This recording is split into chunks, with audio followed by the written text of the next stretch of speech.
Okay. Hello, everybody. I hope you have enjoyed our latest episode in Tales from the Creepery.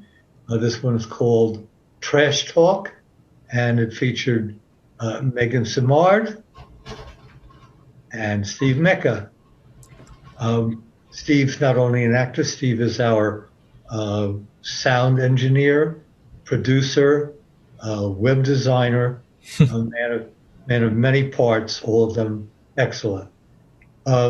So I just, as I try to do, I always try to explain to people what uh, uh, what inspired this story. And this is a very simple story. I take my trash out to the trash room, and there on the floor, a neighbor has always left a bag of garbage. That is food garbage, wet garbage that's supposed to go down the chute. Now, I know who she is. I know where she lives. I certainly know where she lives because she's my neighbor. She's a nice lady, but I've never had the guts to ask her, "What's your problem, lady?"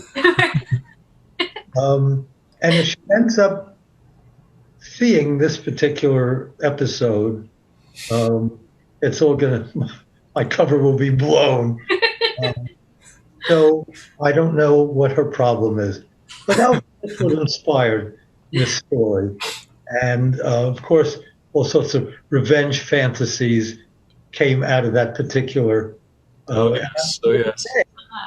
This day, it's either at the foot of the incinerator, the chute, or it's actually lying in the chute, not sent down, just lying there. Oh my So I God. have to end up pushing it with my hand down the chute. And of course, you can see what kind of fantasies that might Yeah. develop. Oh yeah. Have you guys, before So we think about the show itself, have you ever had any strange encounters of that nature? Do you ever, when you go into your trash room, do you ever kind of look at like what people eat and drink and read and Well, we we have a dumpster situation. So I feel like that is very similar because we're in a house, but we're next to an alley, and so right? our situation with the dumpster is that we have a restaurant that uses a dumpster, which is fine, but the dumpster pickup is around like 1 a.m., 2 a.m. every morning. And the people that pick that up don't care whether or not the dumpster hits the house or not. And so that is like our neighbor, like yeah, we have and a lot of revenge stories like in our head, revenge fantasies about that. Yeah. it's an old house, so if they bump the house, it vibrates. Yeah. So it'll wake us up, and they don't care. We've complained numerous times, and They don't care. they're a private company. They have no responsibility at all. Yeah. So I have fantasies about like quickly getting my shoes on, like in my boxers at 2 a.m. and like screaming at them. Actually, last night, it's funny that you mentioned this. This is a great question, Richard, because because usually the two of them will hang out at the back of their truck and talk for a few minutes. And I have this fantasy about sneaking out of the house and stealing their truck. I love it. May I respectfully suggest you don't mess around with the people who pick up trash. They come from organizations that extend uh, deep into the underworld. That's a fair point. If you like your nose where it is, and it's a very nice nose, I would just keep it out of their business. Fair enough. All right. That's a good point. So, to tell everybody, this trash talk, even though it is, I believe, the ninth episode in the series, it was actually the first one that we recorded. That's right. And uh, I was just wondering if you, listening to it now, wondered whether what you learned, what did you bring to the first one? You had a voiceover experience, so you were not rookies, but was this different for you? Yeah, I think so. I think that, now that we've done so many others, there's so much context to like what the project is as a whole. And so kind of going into the first one, there's always that kind of like, are we doing this right? Where is this going? Is this like the correct choice? Is this supposed to feel this way or that way? And so, and for me, in that way, I was very nervous because I was like, I want to make sure that in terms of the rest of the episodes in the series, what I'm doing in this one is going to fit in. And Do you hear nervousness in your performance tonight? I mean, I don't think I hear nervousness, but I just remember going through the process and what I felt going through it. I think for me, that's like very tangible listening to it now. Yeah. And, One of the bigger challenges for me was the fact that we live together. Megan's down the hall, and we have been in other situations where we're doing sketch comedy, which we've mentioned before here. But this is the first more dramatic thing that Megan and I have done together. So we also had to act as though we don't know each other.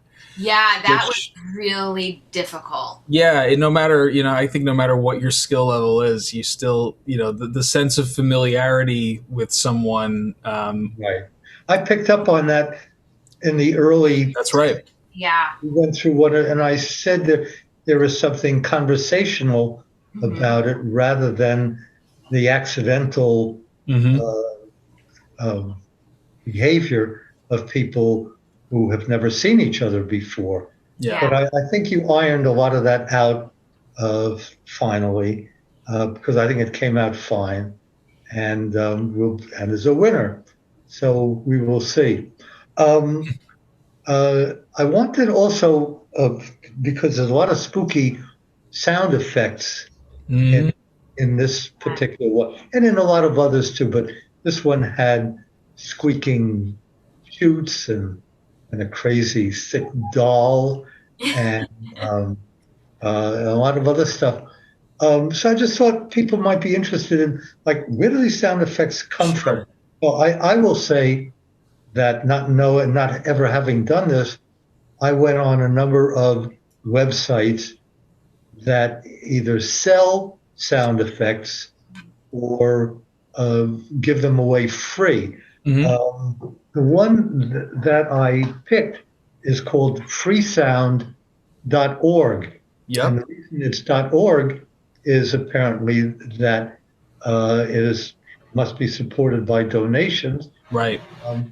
And people donate their sounds pretty much like Shutterstock, except with Shutterstock you buy the pictures, but on Freesound you just download them, and if you feel good about the organization, you send them something like Wikipedia. Yep. And it's evolved since. Like I used freesound.org a lot. Some of the with the mannequin, I think that was Megan's voice with a pitch shifter on it. Yep.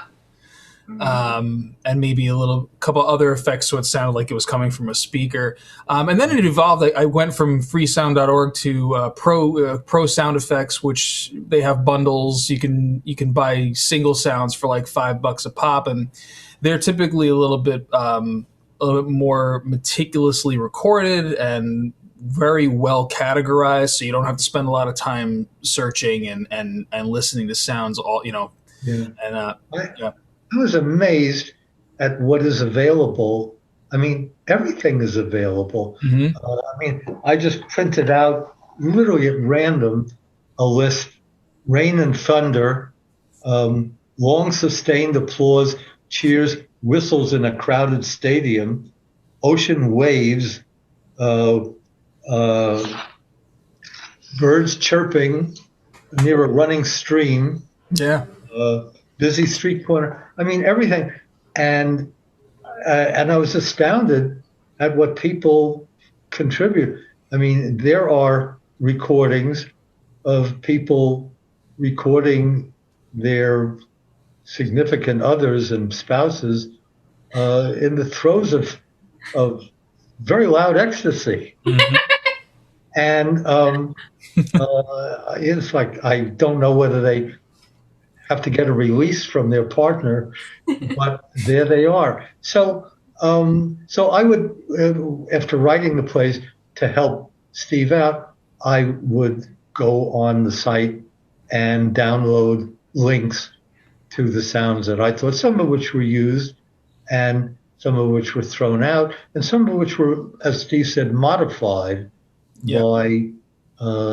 by his skill in bringing various resources to the sound. You want to tell us about that? Well, yeah, there's one in particular that sticks out because sometimes it's not a question of having one sound effect, but a combination of 2 or 3, sometimes even 4 sound effects at once to make one thing. So for when Megan's character is telling the story about the monster coming from the chute, and then when he starts eating her, that's actually a slowed down and pitched down effect of a person eating cereal.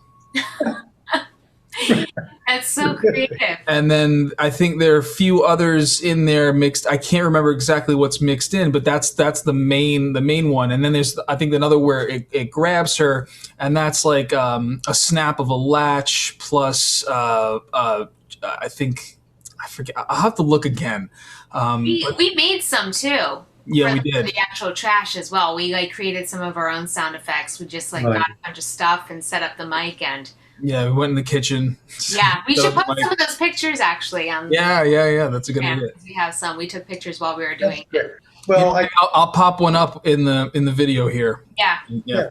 Go ahead, because that basically is what I wanted to talk to you about and tell the audience about. And anything else you wanted to add? I think we're good to go. It's a blast. This is, and it feels like this. We did this 8 years ago now because of this year. It feels like it was so long ago, but it's been really cool to see the progression of the series as a whole, and to know that this was the starting point. Yeah, I think we're getting some very gradual people from different countries. Mm-hmm. For some reason, they love us in Germany and Ireland. Yeah. I don't know why. And the UK, we have some numbers there too now. We have one follower in Romania. Hi, Romania. Hi, Argentina. We have one in Argentina too. Yep. But this actually, now that looking back at it, we didn't really start this until September, as I recall. So really. No, I think we started recording earlier in the year. But we didn't. Yeah, that's right. We didn't start releasing the episodes until October. Right. Yeah. I think we recorded Trip. When did we record Trash Talk? That was I think August. All right.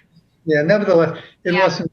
It does seem like a long time ago because of the learning curve has soared, and you guys have just become phenomenal, and our other actors. Who will, I think, appear next week when we're going to be talking about sound booths and how voiceovers are created.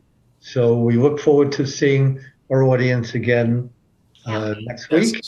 And thanks, everybody. Thank you both. Thank you so much. All right. Have a good week. You too. You.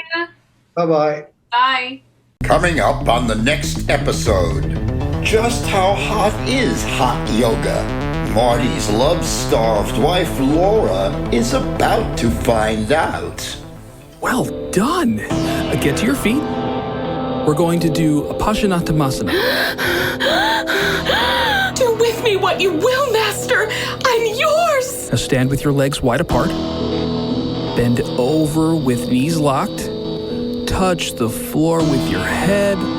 Grip your ankles with your hands. Laura assumes the pose. The The teacher places his hands on her hips and stands very close to her behind. You should feel a burning sensation. I'm on fire. If this is too hard for you, No.